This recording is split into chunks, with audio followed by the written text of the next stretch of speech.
কি অবস্থা সবার? সবাই কেমন আছেন? আশা করছি খুব বেশি ভালো নেই। কেন নিউজ ফিডে যখন আশেপাশে একের পর একজন ব্যক্তি এতগুলো বিয়ে করছে, তখন কি আর ভালো লাগে বলেন? কেউ তো একটা বউই পায় না, আবার কেউ একসঙ্গে 4 থেকে 5টা করে বউ পেয়ে যাচ্ছে। তো যাই হোক, যখন নিউজ ফিডটা এরকমই হয়ে গিয়েছে, সে কারণে ভাবলাম কেননা আজকে বাসার সব কিছু ক্লিন করে সেই নতুন বউয়ের জন্য একটু পুডিং বা মিষ্টি জাতীয় কিছু বানিয়ে ফেলি। কিন্তু বেচারা এটা যে কি হয়ে গেল নিজেও বুঝতে পারলাম না। আর ঠিক কি হয়ে গেল এটা দেখার জন্য বা বোঝার জন্য শেষ পর্যন্ত আমার ব্লগটা কন্টিনিউ কিন্তু করতেই হবে। তো যাই হোক, এই তো আমি ফ্রিজটা পরিষ্কার করে নিচ্ছিলাম, কেননা অনেকদিন যাবত ভাবছিলাম যে ফ্রিজটা ক্লিন করব, কিন্তু একদমই হয়ে উঠছে। আর এইদিকে পুডিং এর জন্য দুধটা বসাই দিয়েছি চুলার মধ্যে, এটাই গরম হচ্ছিল এতক্ষণ ধরে। আসলে আমাদের আশেপাশে যখন এত কিছু হয়ে যাচ্ছে, তাহলে তো তার বিনিময়ে একটু মিষ্টি মুখ করা যায়, তাই না বলেন?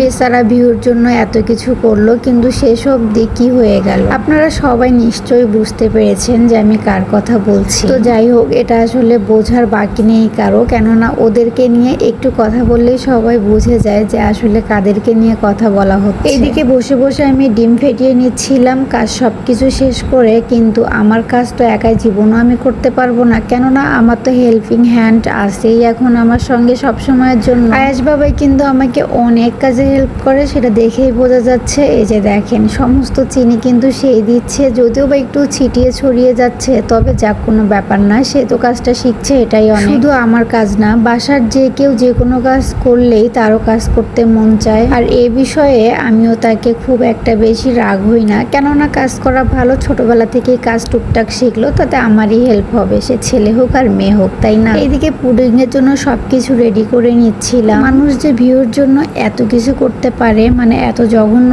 কাজ করতে পারে, এটা আসলে এদেরকে না দেখলে কখনোই বুঝতে পারতাম না। একদম এত বাজে একটা অবস্থা। এরা আসলে সমাজকে কি শেখাচ্ছে বা কি দেখাচ্ছে, এটা আসলে নিজেই বুঝতে পারছি না। আর সবাই তো সেগুলো বেশ সুন্দর উপভোগ করছে, কেউ কিছুই করতে পারছে না। তবে যাই বলি না কেন, এই নাটকের শেষ লাইভে যেভাবে হাতটা কাটলো নায়কের, সেই দৃশ্যটা দেখে কিন্তু আমি অনেক বেশি মজা পেয়েছি। এটা আসলে কাউকে না ভালোবাসলে মন থেকে কখনোই করা সম্ভব না। এই দিক থেকে কিন্তু বলতেই হয় প্রেজেন্ট নায়িকা অনেক ভাগ্যবতী, কেননা তার জন্য তার জামাই লাইভে এসে এভাবে হাতটা কেটে একদম অবস্থা খারাপ করে ফেলছে।